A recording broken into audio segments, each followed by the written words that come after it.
So I had a question last night on what I use for epoxies and that sort of thing. So figured I'd do just a quick rundown of the chemistries, epoxies, lotions, potions, other things that I use here. This is kind of a culmination of a lot of research. Mr. Fireman 164 on YouTube has done a number of really cool tests where he'll take different processes, different weld throughs, different regular primers, and he'll do the spot welds, he'll do the plug welds, he'll throw them outside, lean them up against the back of his garage, throw them on the lawn, leave them there for 6 months, come back, pull it apart, and see what the effect is. That's really valuable information, and he has that stuff spattered all across a bunch of different videos. But so this is the process I've come up with. When I'm doing a welded joint, whether it be a spot weld or a plug weld, I use this product here. I buy it on Amazon. It seems to work really well for me. It dries pretty quick. It's not cheap. None of this is cheap, but it works. And so I take the surfaces that are going to be sandwiched together. I take them down to bare metal. This is just an example. And then I coat the mated side with the weld through primer. Now, a lot of times, if I'm doing a plug weld, I'll take a bit like this, which is just your basic end mill with a little tip in the middle there for cutting plug welds. And I'll put it in that hole and rattle it around a little bit when everything's clamped together, just to get a little bit of bare metal. And if I don't use that, sometimes I'll just use an 1/8" drill bit and just get in there and scrape some of that material off. Weld through, it's not a big deal, but it does seem to help get the arc started, and less contamination is always better. So scrape it out a little bit with that and go. If I'm doing a spot weld with the little Harbor Freight spot welder, you got to leave both sides bare metal, and then when you're done, hit them with epoxy. And you want that material in full contact where you're spot welding. If there's an air gap, you'll burn through and just leave a hole, and then you'll have a mess. You'll be plug welding anyway. That little spot welder really impressed me. It did a very, very nice job. So as far as epoxy goes, I use two types, okay? This is a single stage epoxy from Eastwood. They're DuraSpray. And then this is a two-stage epoxy, okay? Now, if I'm doing just small batches or small jobs, and I'm covering up some where I cleaned up the plug welds or did a little bit of sanding here or there, I'll use these. Now, I've tried them both, and the results are interesting. This one is a little more glossy and dries a lot slower. It is catalyzed by air. As soon as it hits the air, the process starts kicking over. This one is a two-part where you put this little red plug in the bottom and you push up on that nipple, and it pops a little bag inside. You shake it, mix it up really good, and then that one is a two-part epoxy. And again, this is the Aero 2K Aero Spray. This one dries really fast, but the material, it's a little flatter. Now, I can tell you from applying it and then later having it sanded off, they both work really, really good. They're very aggressive. They stick great. The flat one, the two-part, the two-stage epoxy on the right, that one sands a little easier. In other words, it seems to be a little harder. The one on the left it almost comes off like powder coat. It smears a little bit before it starts to grind well, but it's still a bear to get off. So if I've just got a little bit to do and I don't want to burn, and here's the other thing. This thing, once you start spraying it, it's okay until you run it out. It doesn't matter how long it takes. This one you have 48 hours to use. So typically on a weekend, I'll start one of these and just use it all weekend, and then when I'm done, throw it away. If I just have a very little bit to do, I'll do this. And you can just do that whenever. So both of those work pretty good. And I use that kind of through the whole assembly process as I'm building, cutting, welding, grinding, whatever. When I'm all done, and you can see I'm getting ready to prep for this now. After everything's all done, I'm gonna scuff the entire bottom side of this. I'm not gonna sand the EDP off completely, the primer that comes on these new panels. I'm not gonna sand that off completely because that would just be a crazy amount of work with all these different, features and nooks and crannies.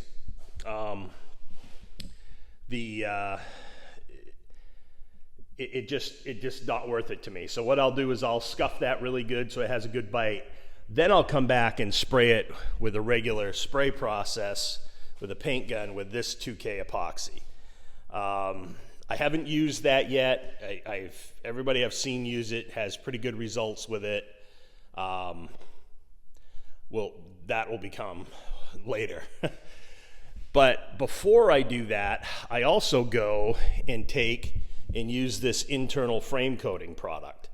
So like in channels like this here, before I do the final coat of epoxy, I'll get in here with the channel. Some people call it cavity wax, but it's more like a paint or an epoxy. And you put that little tube down in there, and anywhere I have internal channels, I will spray that in there. And you can see it makes a mess. I don't care. I'm going to be epoxying over it anyway. And then eventually this whole bottom is going to get a coat of lizard skin. Now, like Roger on Mr. Fireman 164, I call him the exorcist of rust. There is no seam he's unwilling to break apart to seal it up and put it back together. So, and that's just way too much time for me, but boy, he does an amazing job at it. So Roger will actually pull this off because there's no paint under here. I mean, the EDP process does not actually get into channels. Don't let anybody tell you that it does, because it does not. So Roger will pull these off, spray them back, put them all back together, coat them, put them all back together. He'll even get in here as far as the torque boxes, pull these off, and all of that. I don't go quite that far. When I'm comfortable with everything, I did one final coat of the cavity sealer, or cavity internal frame coater, they call it, but there's a bunch of different names for it. But anywhere I can get in there with that tube, I just hit it with that really good, make a big mess and go with it.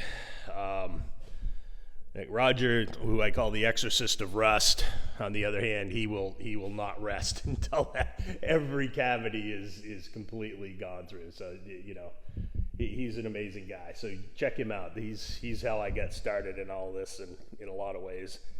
But anyway, so then, like I said, once I get this done, I will scuff this down. And remember, this frame rail is coming out. It gets cut off up in here for the frame that I bought, the Scott's Hot Rod. You basically clip this, I'll seal the front of it, and then this section from here forward comes out because their new frame rail comes down through this area. So that's why I just knocked those off square. I didn't get too crazy about trying to make those awesome. Because they're just sacrificial. And I just got them screwed in because I don't want anything to move on this chassis as I'm working on it.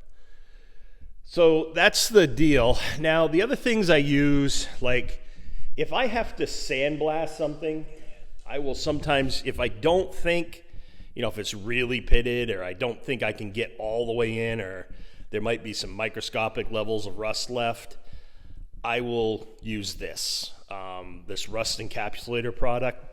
And I'll put that on and then epoxy over the top of that. It etches, it does a really nice job, but it has some neutralizing properties in it that'll neutralize rust and keep it from coming back. On the outer body, the intention there is I'm sanding all the EDP off the outer body panels. So anything that's gonna be exterior and visible under paint and whatnot, all that EDP is going to be removed. So when I'm doing outer panels and I'm working my way through some stuff, I'll just sometimes hit it with this self-etching primer. This is a lot cheaper than the epoxy, and I'm going to sand it off anyway. So I just hit it with this sometimes to keep any flash rust from forming, or anything like that. And I usually, well, most of the time, I'm pretty religious about hitting it with paint prep first, just to get any oils or salts off the material before I do that coating. So those are the chemistries I use. You can see most of it's from Eastwood, except for that one particular weld through I get from Amazon. And this is what works for me. I'm sure the rust situation on this, I'm sure someday it'll rust, but probably long after I've left this mortal coil. So that's kind of just the way I do it. Again, if I have to do a plug weld over some of this EDP material, so let's say that I forgot to do something and I got a plug weld, a plate onto this, right? And if I can't get to it and put the weld through on the bottom, I'll put the material over the top, but definitely scrape out the paint from the EDP from around my plug hole. That way, when I'm welding, I've got good contact with real metal pretty quickly. I've seen like Jonathan on Vinyl Village Garage. He has a really good method for doing it too. He'll just take just a regular drill bit, the same size as his plug well hole, and he'll just kiss the metal behind it. Especially if it's thicker, he can actually dimple in with a drill bit. Just don't go all the way through, but just hit it so he has a nice cone of fresh material in there from the drill bit. And I don't know if he does a low angle drill bits or not, but his method works really good too. It's, I've seen a lot of tests. Like I said, Roger at Mr. Fireman 164 has done a lot of tests on this. Just, welding right over the top of the black EDP. That actually works. And it burns away a little bit under there, but you know what? The weld through primer burns away a little bit too. So, like Jonathan will go right over the top of it. He'll just scrape the paint with a drill bit. He'll punch a hole, scrape the paint on the back piece, weld it, grind it, and it works fine. You take that apart, it really hasn't burned out any more than anything else, and it might even be better protection under that lip where you didn't put weld through. I don't know. I mean, like I said, I just do it because I like to be able to weld right to it, not worry about the contamination as much. So I still try to scrape it a little bit just because I'm a little anal about it, but that weld through has worked really well for me so far. I've never had a situation where I can't arc up on it if the material underneath was cleaned first. It just works for me. So everybody has their own way of doing it. This just happens to be my way of doing it. It's not I'm not a fanatic about it, but I do like to, I just like to do things the same way every time. So again, I'm going to scuff the whole bottom side. I'm going to scuff all the interior panels for this EDP, hit that with an overcoat of the mixable, sprayable epoxy, the regular 2-stage, get that all cleaned up, looking good. And then on the outer body, I will take and do a coat. I'll grind that right down to bare metal everywhere, and I will hit that with epoxy and seal that up really good too once I get it wiped down and cleaned up. So I kind of plan on doing this in a couple of stages, and for right now I've got to rig up some sort of there's my hummingbird again. I got a hummingbird in here with me this morning. I don't know if you can see that, but he likes to hang out on top of the lift.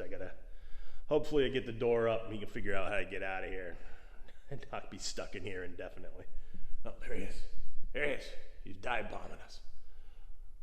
But anyway, enough about the hummingbird. That's basically it. That's the process I use. Don't know if it's right, wrong, or indifferent, but that's just what I do, and I'm pretty comfortable with it, and I can move along pretty quickly doing it the way I do it. So Um, Again, any questions, reach out. I'll try to put some links up or show you some photos, some links of these different products, give you an idea of what they cost. Like I said, none of this is cheap, but you know what? None of it's cheap, so deal with it. It is what it is. Yeah, so I'll talk to you later. Hope that answers some questions for you guys. This is the seam sealer I use, just in a regular caulking tube. And then wherever I can't get a caulking gun in, I use this brushable type for inside, you know, quarter panel, inner quarter panels and things like that, where I have to get in there and, you know, work my way around some obstacles.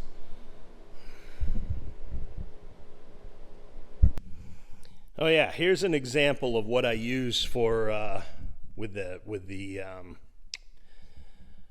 rust inhibitor material paint. So this was actually a bracket, this piece on my old pedal assembly. So I took it, just cut it off, put it in the bead blaster, blasted it, you know, got it right down to bare metal, but yeah, you know, you can never really tell. So I just hit that with the rust encapsulator before I put the epoxy on it. You can see it, you know, it helps to fill it up a little bit. But I put this on here so I could have a clutch switch to, you know, disable the starter unless the clutch is down. You know, keep some silly stuff from happening, like, you know, my kid putting it through the front of the garage or something. But anyway, that's just an example of where I will use that product. Only usually when things that I have sandblasted and I don't have 100% confidence that I can get it all. So yeah, that's where I'm at.